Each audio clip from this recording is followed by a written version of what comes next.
আরে আরে মুন্না ভাই, কি অবস্থা? আরে কি অবস্থা, বসেন ভাই। এই তো এই মেলা দিন যাবো, আপনার কোনো চমক নাই, সোশ্যাল মিডিয়ায় কোনো সারা শব্দ নাই, কাহিনী কি? হ্যাঁ, নতুন একটা ধামাকা আসতেছে আমার। গল্পর নাম কি? হ্যাঁ, সিডি ভিশনে একটা নতুন চমক আসতেছে। বরিশাল্লা পোলা নোয়াখাইল্লা মাইয়া। বরিশালের বলা নোয়াখালী মাইয়া, এটা নিয়ে তো সোশ্যাল মিডিয়ায় গুঞ্জন চলতেই থাকে অলওয়েজ। হ্যাঁ, তো এটা আর কি শুট শেষ? হ্যাঁ শুট শেষ। আচ্ছা আচ্ছা, তাহলে শুটিং হয়েছে কই ভাই? শুট হয়েছে, আমরা ঢাকার বাইরে যেতে হয়েছে, নবাবগঞ্জ দোহার। ওইটা হলো মানে কলেজের গল্প তো।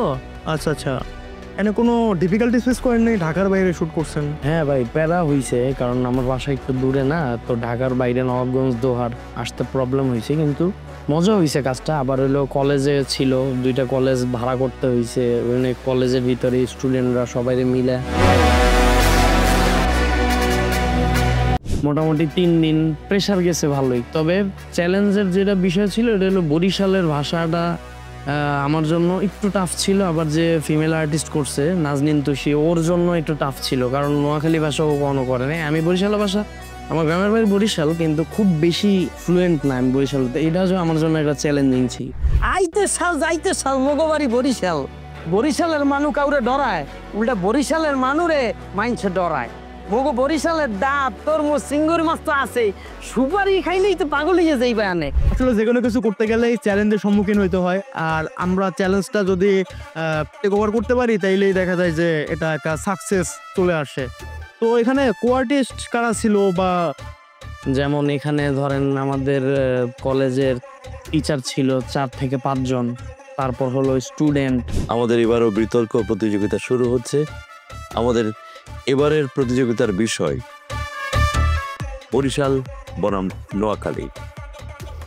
কলেজের ছাত্রছাত্রীরা ছিল, ওই অবস্থায় শুট কমপ্লিট করা টানা 2 দিন, মানে আবার একটা নতুন ভাষা, যেটা ধরেন এটা কিন্তু অনেক বড় বিষয়। টিচাররা যারা ছিল তারাও খুব ভালো অভিনয় করছে। আমার আর জনির ব্যাপার বাসায় যাই না গেছে, এখন মনে হয় আমাকে ব্রেকআপই করার লাগবো।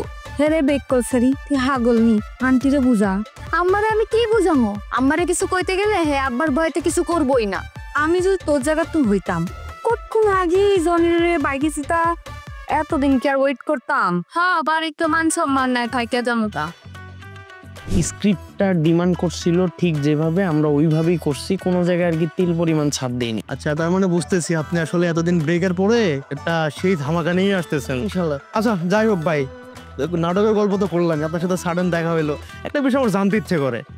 এই যে আপনি, আমরা সোশ্যাল মিডিয়া অনেক সময় দেখছি যে এক এক সময় এক এক নায়িকা এক এক হিরোইনের সাথে অভিনয় করেন, তো সেক্ষেত্রে গার্লফ্রেন্ড কোনো প্যারা দেয় না ভাই? না, মানে মূল বিষয়টা হইছে এইখানে মজার বিষয় হলো কাজটা তো প্রফেশন, আর পার্সোনাল লাইফটা একেবারেই আলাদা।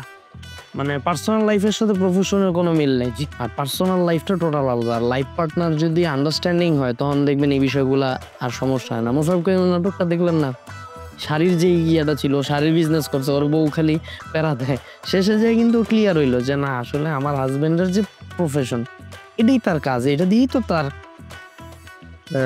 রিজিকের ব্যবস্থা হয়। তো ওই জায়গা থেকে লাইফ পার্টনার আন্ডারস্ট্যান্ডিং হলে এটা কোনো ইস্যুই না। মানে বর্তমান যুগে আসলে আন্ডারস্ট্যান্ডিং বা বুঝে এরকম লাইফ পার্টনার পাওয়া টাফ, এই জন্য আমার একটু এক্সাইটমেন্ট থেকে আপনাকে জিজ্ঞেস করলাম ভাই আপনার কি অবস্থা। সম্ভাবনা তো ট্রাস্টের বিষয়, তবে কাজের ক্ষেত্রে ব্যাপারটা হলো কি, মানে আমাদের বিশেষ করে এই গল্পে যে কাজটা হয়েছে, এই গল্পে আসলে নোয়াখালী গলিয়ে জীবনটা তেজপাতা হয়ে গেছে। না আমি জানি যে নোয়াখালীর বাচ্চারা ওকে গিডাই গিডাই বুধ দিব, জোরা যে একটা প্যাঁচ লাগাইবে এমন পরিষ্কার বুঝতে পারছি। এখন কি সমস্যা কি হয়েছে এটা মোর দ্বারা খুললা কল দেই। পিকনিক করবো মোরা সবাই মিললে চান্দা দিমু, এর ভিতরে ওই মাইয়ের ঢোকা লাগবে কে? ওই মাইয়ের মায়ে বলে সপ্তাহ দেবে কে? যেমন আমার বাবার ক্যারেক্টারটা করছে পামির ভাই, ওনার সাথে আমার কেমিস্ট্রিটা খুব ভালো জমছে। তারপর নাজনীন তুষি নোয়াখালী ছিল। পিকনিকে যাইতাছি না আমরা, এনে যাইয়া সব নোয়াখালী গান ছাড়বো। নোয়াখালী ব্যতীত বাংলাদেশের আর কোনো গান যেন না চলে। কে নোয়াখালী গান বাজবে কে? নোয়াখালী গান এর লিগেই বাজবো, কেননা এই পিকনিকে যাবতীয় জেনে যা খরচ খরচা আছে সব দিয়ে আমার আম্মাই দিব। আচ্ছা, এই জন্যই হয়তো বলতেছেন ধামাকা আসতেছে, মানে স্ক্রিপ্ট বা গল্প যা যা ডিমান্ড করছে কোনো জায়গায় কোনো কমতি ছিল না। তাহলে না, খুব সুন্দরভাবে করা হয়েছে, আশা করি খুব ভালো লাগবে আর খুব তাড়াতাড়ি আসতেছে। এবং আমরা আশা রাখতেছি তাহলে অডিয়েন্সে নোয়াখালী বরিশালের যে অডিয়েন্স তারা ভালো একটা মেসেজ পাবে, হ্যাঁ হ্যাঁ, একটা বিনোদন পাবে মারাত্মক। মারাত্মক বিনোদনের সাথে হয়তো শিক্ষণীয় যে বিষয়টা বললেন এটাও। ওই বিষয়টা ওই যে বললাম যে ব্যাপারটা হলো প্রতিটা সিনেই দেখা যায় যে আপনি নিজেকে শেখার জন্য অবশ্যই, এটা হলো ওই যে যেই নজরে দেখে। আচ্ছা আচ্ছা, ঠিক আছে ভাই, ভালো লাগলো কথা বলে অনেক। আমার একটু তাড়া আছে, আমি উঠবো। আচ্ছা ভাই, ঠিক আছে। আপনাদের আমি আরেকটা সারপ্রাইজ দিয়ে যাই, সেটা হলো এই বরিশালের পোলা আর নোয়াখালীর মাইয়া, এই নাটকে কিন্তু আমিও আছি। সো দেখা হচ্ছে বরিশালের পোলা এবং নোয়াখালীর মাইয়া নাটকে, এবং এই নাটকে আপনারা দেখতে পারবেন কিন্তু সিডিভিশন গোল্ড ইউটিউব চ্যানেলে। তো আমাদের সাথেই থাকো। আল্লাহ হাফেজ।